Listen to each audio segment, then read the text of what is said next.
Good day.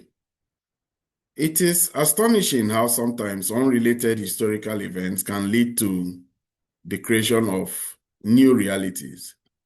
In 1453, an Ottoman general, Sultan, then called Mehmet II, led his troops and besieged the city of Constantinople. In that year, they defeated the Byzantine troops and they broke into Constantinople. And for 600 years subsequently, the Ottomans ruled Constantinople. If you visit modern-day Istanbul, which is the new version of the former Constantinople, you will see a tower there called the Galata Tower. And in that Galata Tower, you will also see remnants of a chain that once bestraddled the Bosphorus. The Bosphorus is the choke point, the neck of the adjoining seas between the Black Sea and the Mediterranean. It was a very lucrative trade route. It led from the Mediterranean to the Black Sea and ultimately to the Caucasus and then to China. Also, it also had a route to India. And this was where most of the goods that the Western world sought, China and India. But under the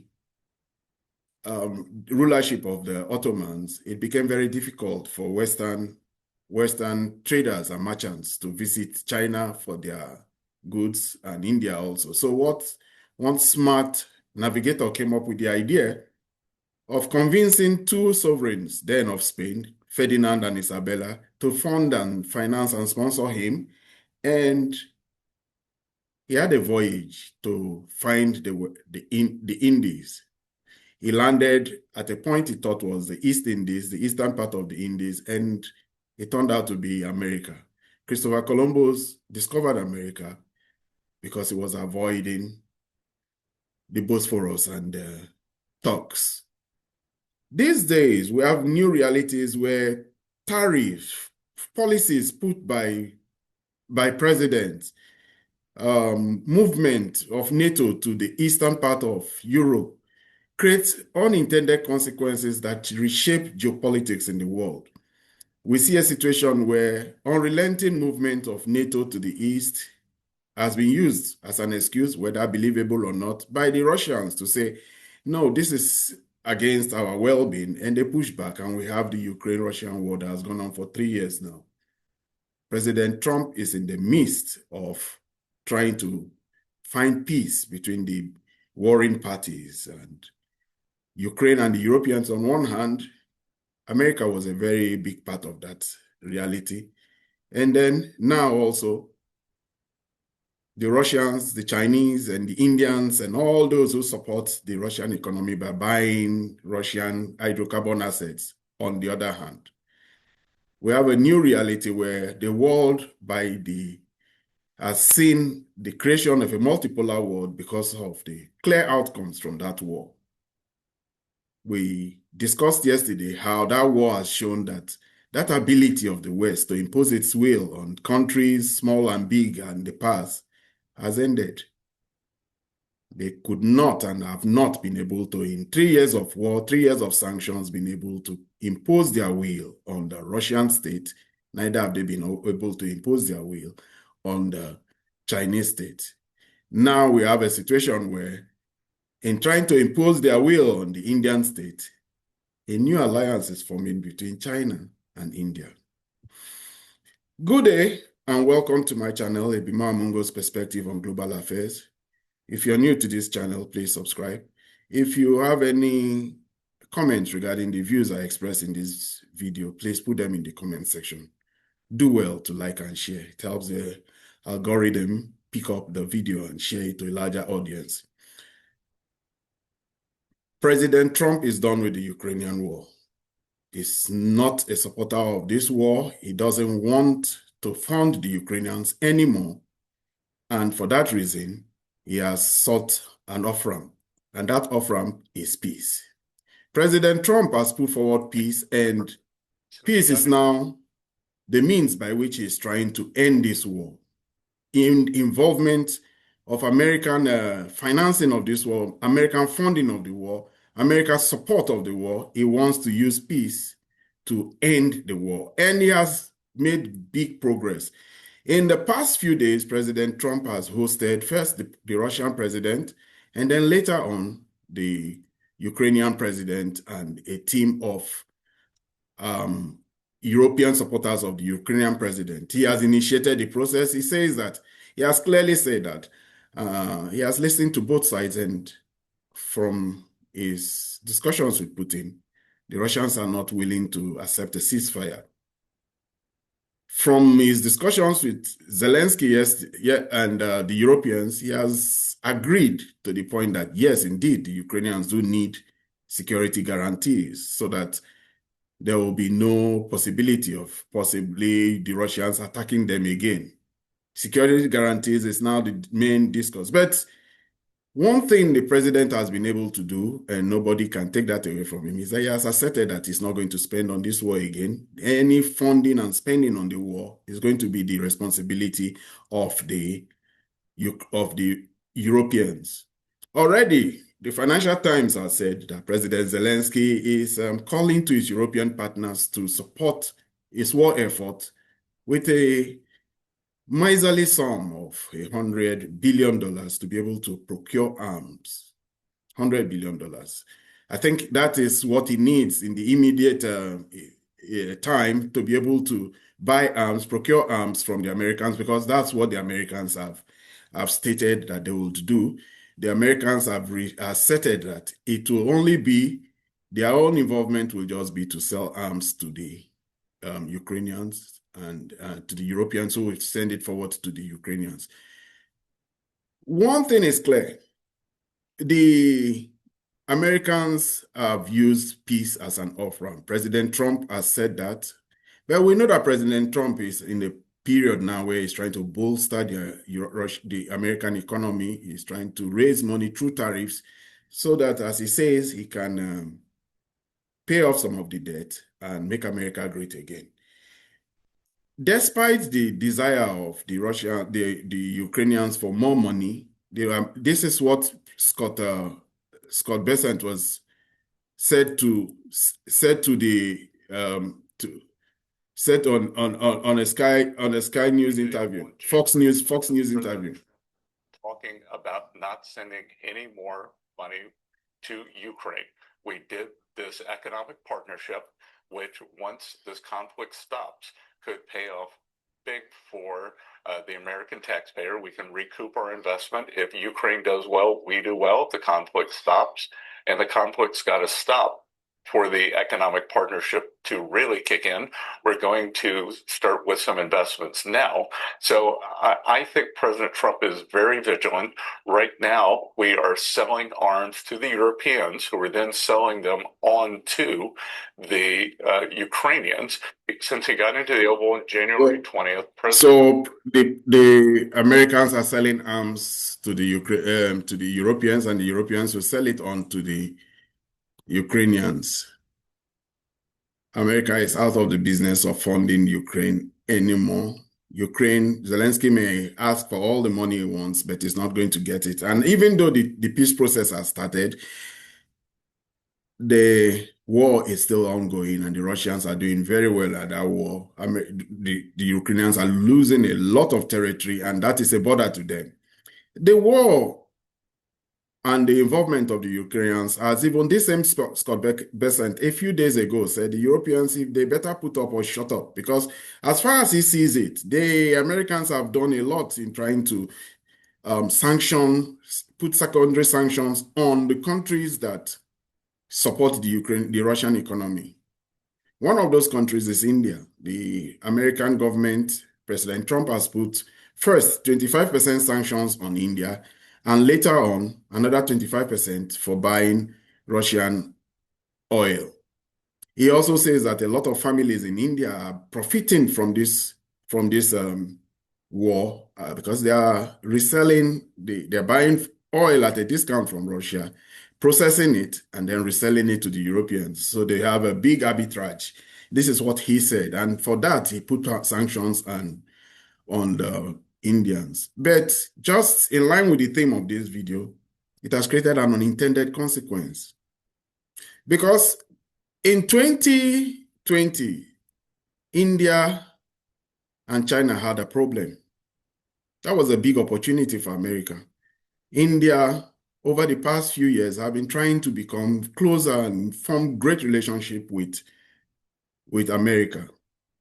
That relationship was more so very important as America has put up a strategy to encircle China, and one of the key actors in that strategy was India under the guise of the Quads.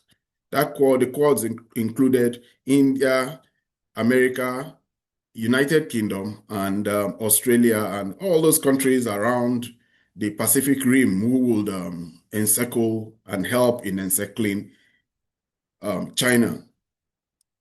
The war that caused this cleavage between China was the Gaon Valley battle, where Chinese troops had a problem with American with Indian troops. They had a fisticuff because what happened is that they don't allow them to have guns, so they fought with machetes, and at the end of it, in that Gawan Valley clash, 20 Indians were killed and about 5 Chinese were killed. What happened was beyond belief.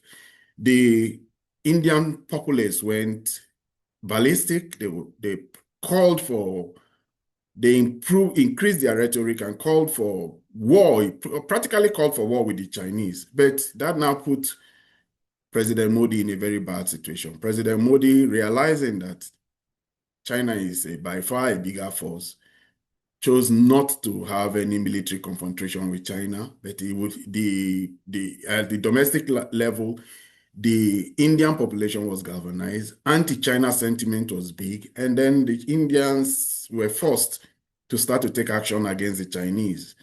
They banned Chinese apps like TikTok, WeChat. They closed down Chinese factories. They took action against Chinese because in India then the view of China was very, very dim. The Indian population of 1.5 billion people looked at China as an aggressor that should be confronted. And in having good relationship with America, they felt that that was a good relationship that could benefit them. So in joining the alliance with America, it made a lot of sense.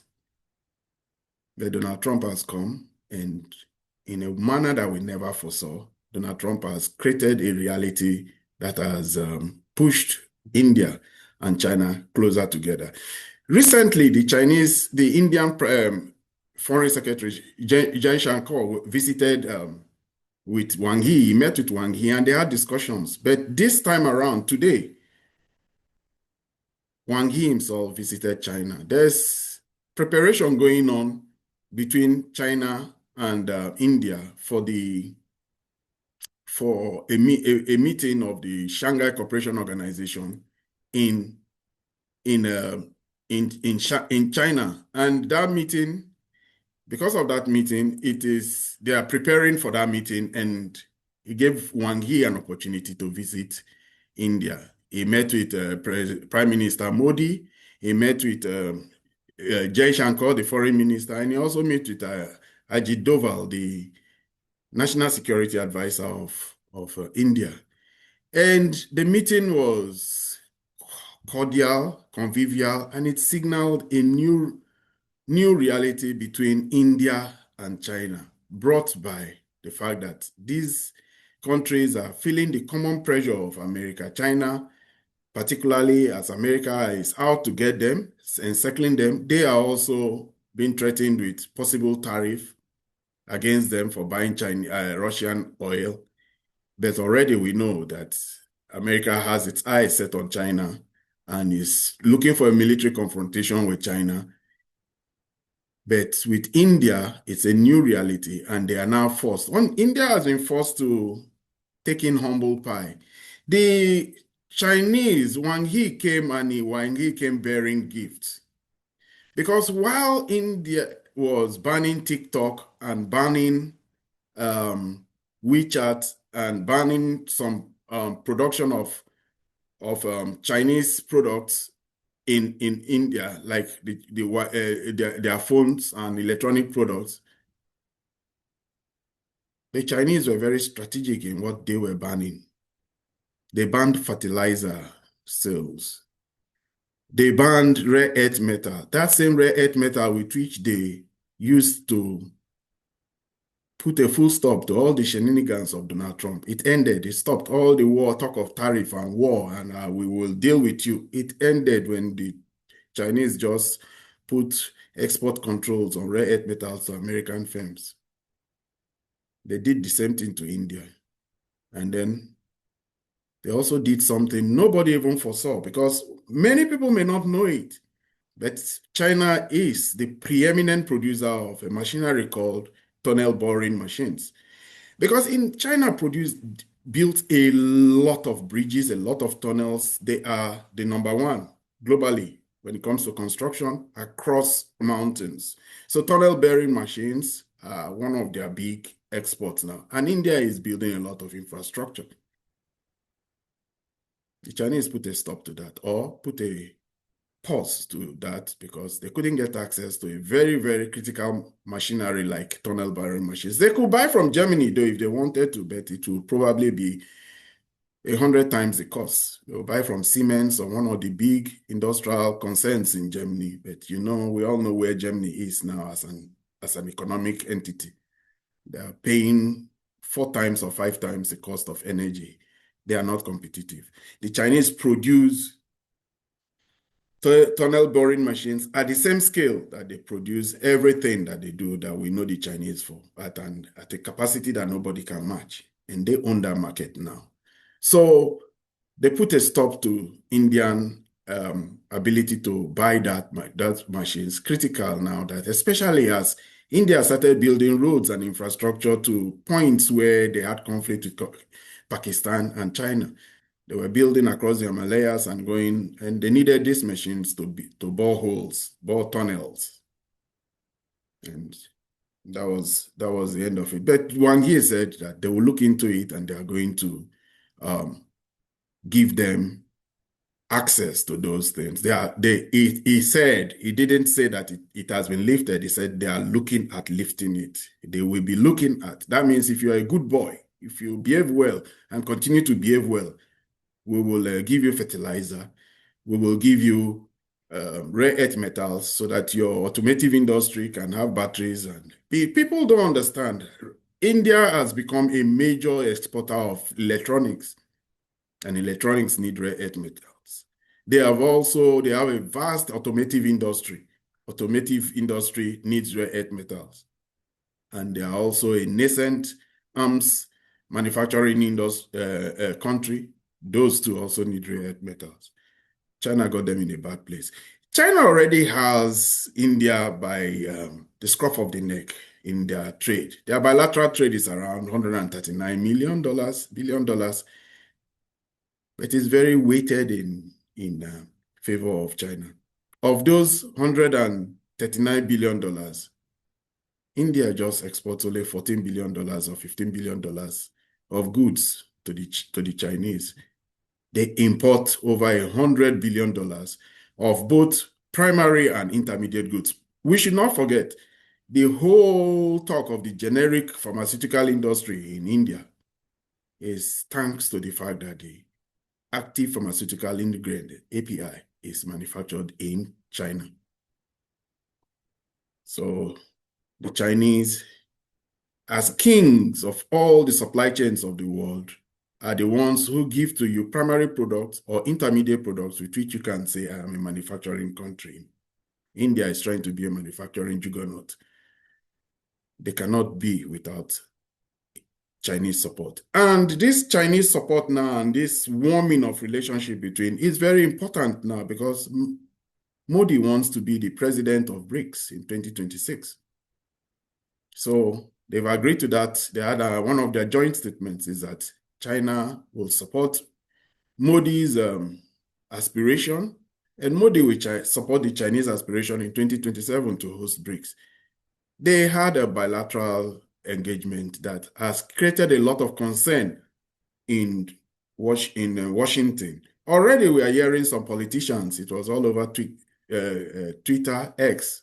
People are saying that there should be further actions should be taken against Indians, like the H-1B1 visas, the Indian population here and their work permits and their work visas. These work visas are critical to the Indians that form the backbone of the IT industry here in America, especially in Amazon, especially in Google.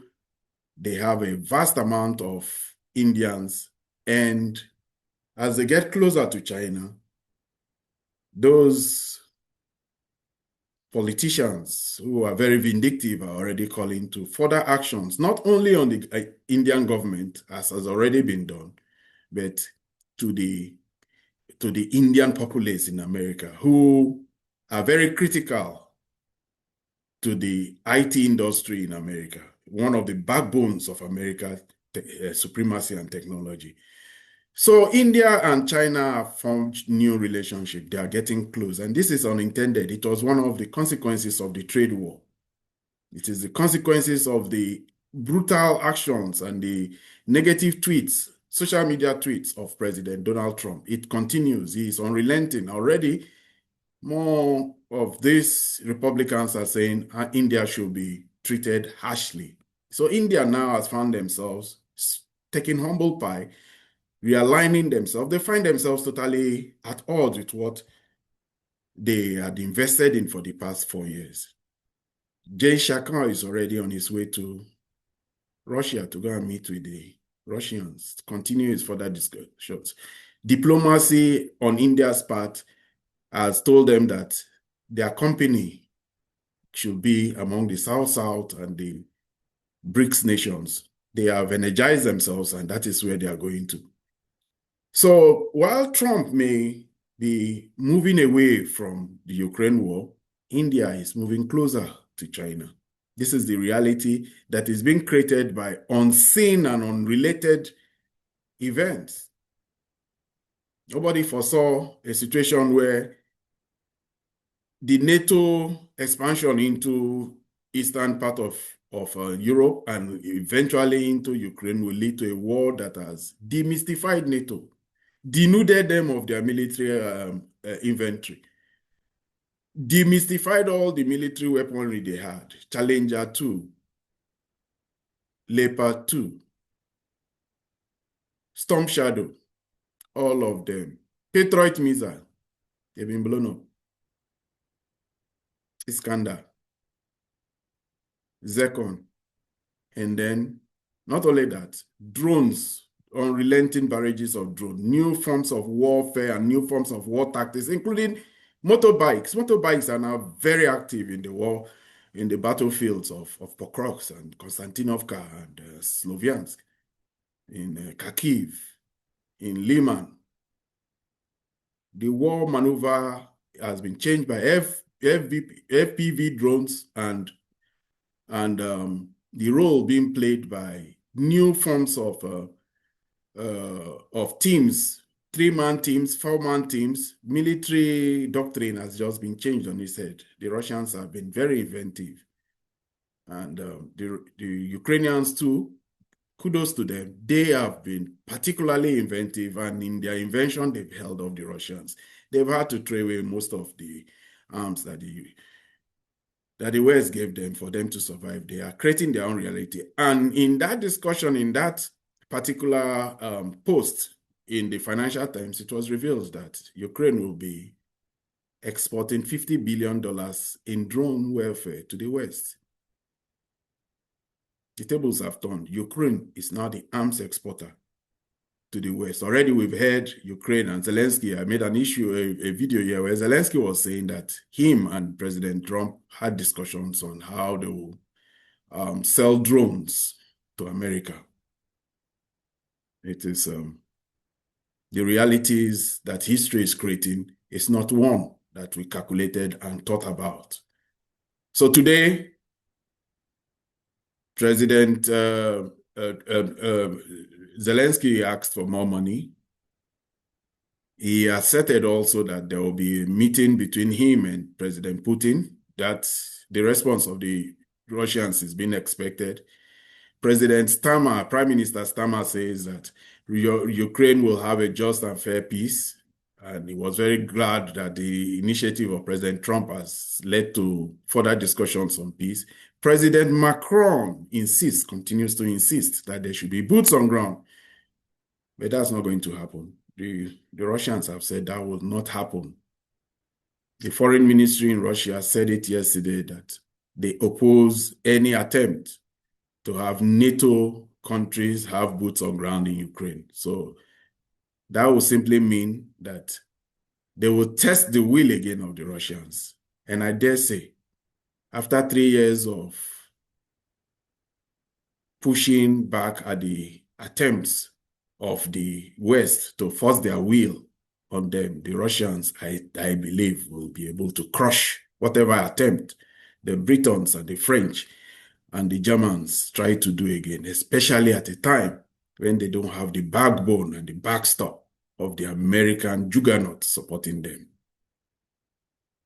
We are seeing history unfold in a manner that nobody foresaw coming a few years ago.